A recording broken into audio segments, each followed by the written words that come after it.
Hi, JamesAnimalHarrison. It's time for a new lesson day. Today we're just going to do a couple of quick things that people have asked me about. And one of the main questions was, do you warm up before you play? And the answer is sometimes. I'll be honest with you, I don't always do it, but I do encourage it. So some of the things that I do. Now I want to say that this is mostly what I do, and it's a very relaxed manner. I'm not talking about putting on a marching drum and playing that kind of stuff. Like the executing what the drum corps or marching bands and stuff might be trying to do. I'm talking about being relaxed and whatever.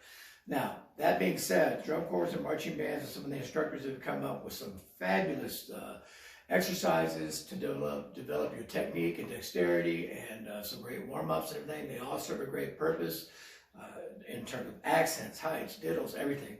There's some fabulous stuff out there, and you should explore it. It's great for you. It's great for your hands.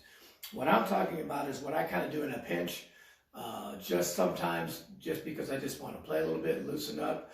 But sometimes I'd be in situations on a stage where I couldn't make noise, and I might do it with a set of blastics or brushes, or when I say blastics, I'm talking about plastic brushes or something like that, to try to not make noise. Sometimes I do it on my legs, sometimes maybe on a hi-hat if I could get away with it.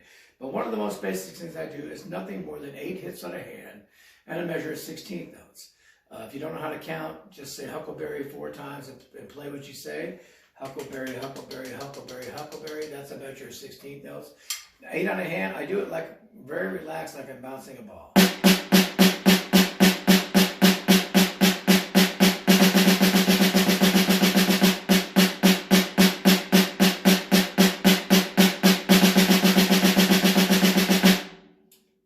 Trying to, worry about a downstroke. I'm not stopping on the last one and being very rigid with the wrist.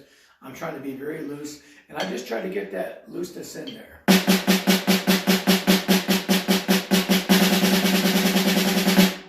As I get faster, I might do more closer to the drum. Start to maybe kind of blend into some finger strokes. I usually do it with both grips.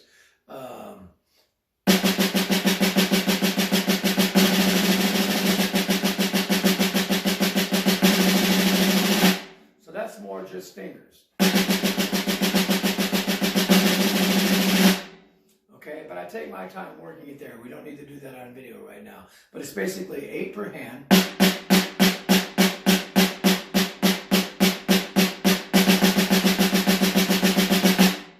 I give that to every single student I've ever started as one of their first exercises, just to get that wrist developed.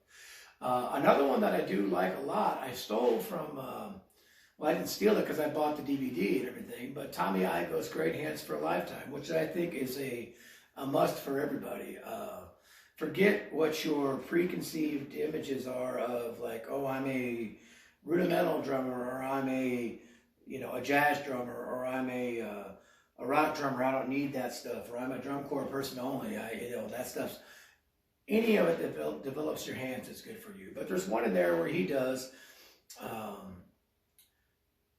I'm trying to picture it right now, but it's basically like a measure of 16ths into a double stroke roll, same tempo, into a measure of triplets, into a ternary roll, same tempo. I'll play it very slow.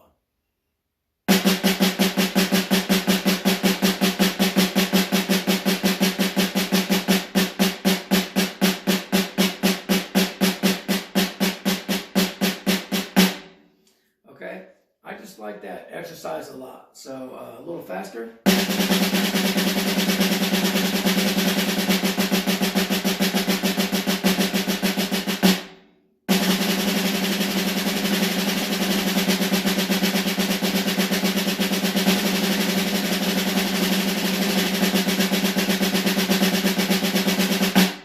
Okay, you can push it as fast as you want. It really helps you work on control between them.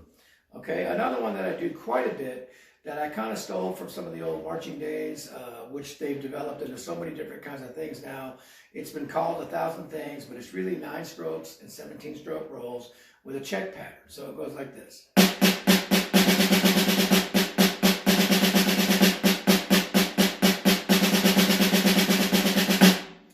That's it. Either grip.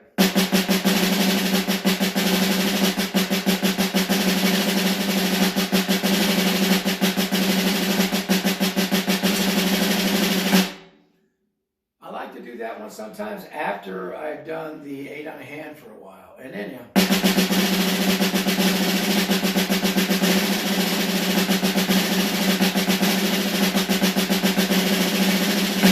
either grip.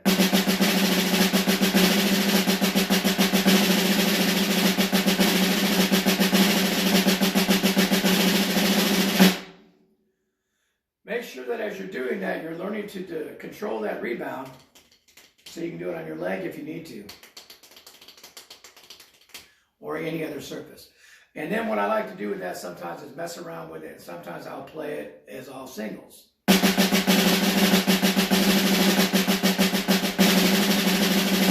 So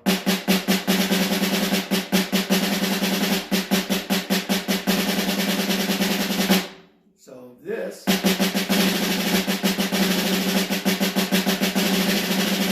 becomes this.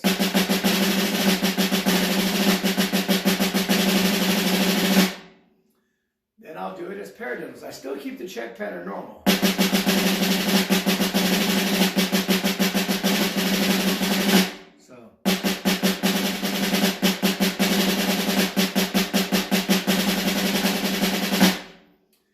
Sometimes I'll add an inverted roll on the end. Instead of going right, right, left, left, I'll go right, left, left, right, right, left, left. So, sorry.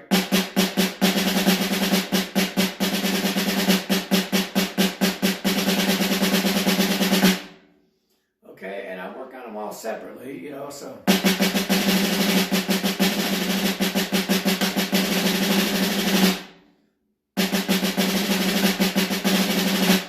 Paradiddle one. And then sometimes at the end I'll put it all together and mess with it in different ways. I'm not going to go into all that right now, but I will try to do it sometimes as one continuous warm-up. So.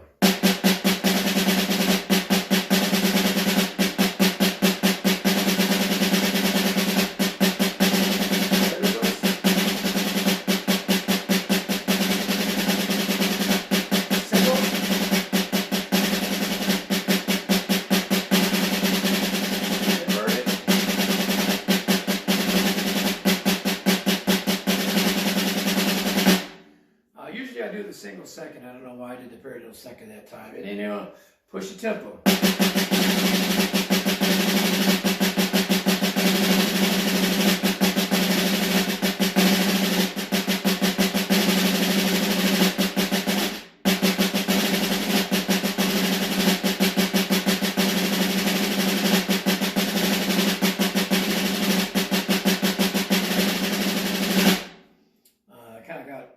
Where I was there.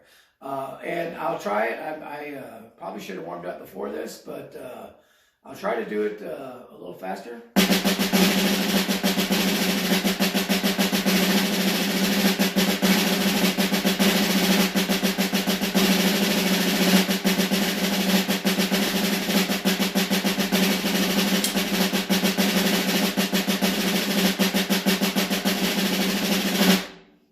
Hit my sticks together a little bit, and I just try to push as much as I can. So I'm usually working on developing the fingers quite a bit, and then the fingers. And then something I do at the very end sometimes just for finger work is I just do short spurts of singles, like starting with 3. Then 4.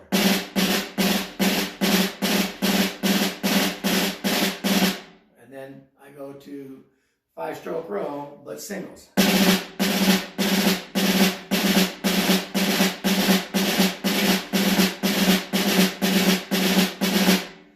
Sometimes I'll alternate it. I'm just, right now I'm doing right hand lead on everything.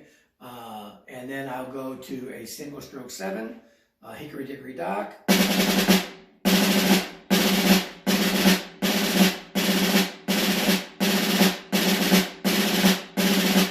Then a 9-stroke roll, if you can think of it this. And do a singles.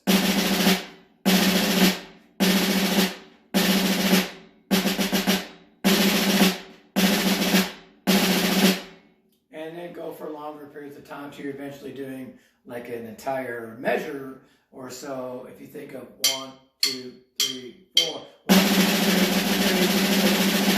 2, 3, 4. 1, 2, 3, 4. 1, 2, 3, 4. So you're playing 16th notes with one hand. 1, 2, 3, 4. 1, 2, 3, 4. So those are the basic warm-ups that I do to get going. And then I usually, like I said, sometimes I'll sit and,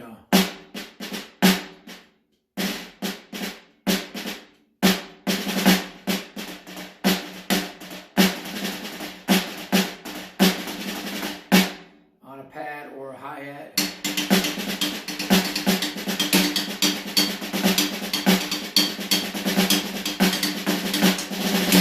And just mess around. By then my hands and fingers are loose and I can do that. I'm not worried about the major strokes because that will come. As I loosen up, my arms are usually okay. So there you go. There's some quick warm-ups for you. Give them a try. Thanks.